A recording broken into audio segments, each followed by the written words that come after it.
Good evening. My name is Derek Summerfield. I'm a psychiatrist who was once the chief doctor at an anti-torture foundation in London, also a member of Doctors for Assange.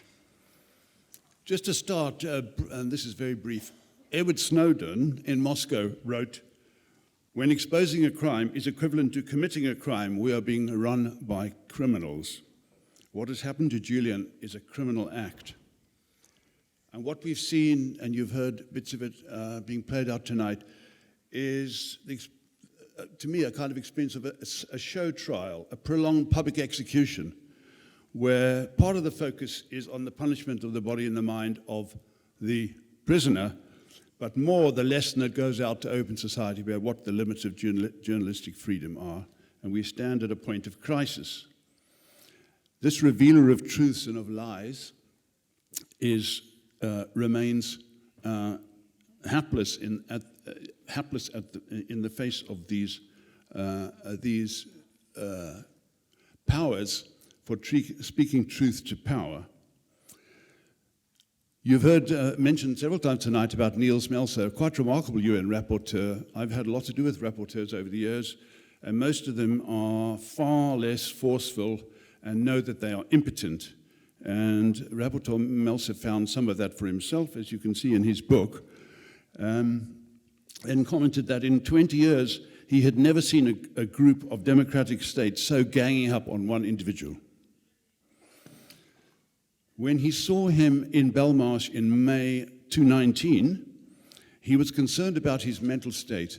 He described him as appearing to be at that point in a downward spiral, slurred speech at times, and wondered whether he was a broken person who needed to be assessed in hospital. During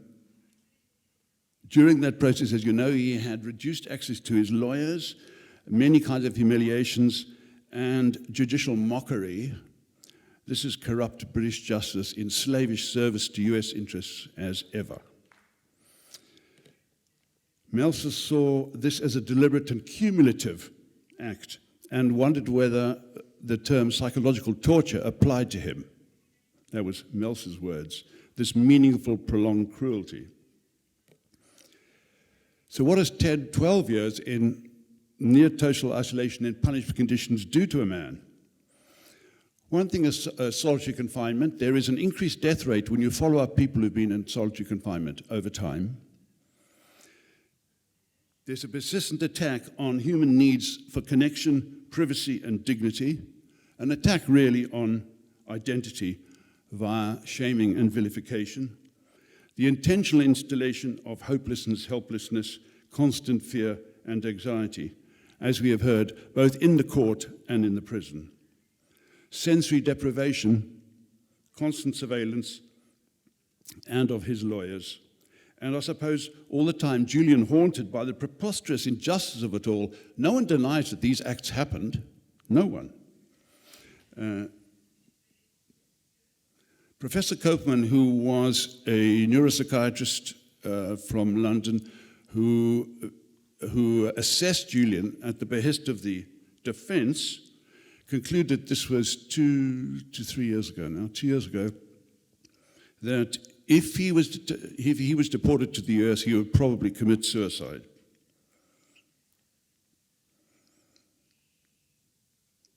What one can say so far is that this man has been surely astonishingly resilient, astonishingly. But at this moment of crisis, how he will be in the future depends on what is still to happen. Thank you.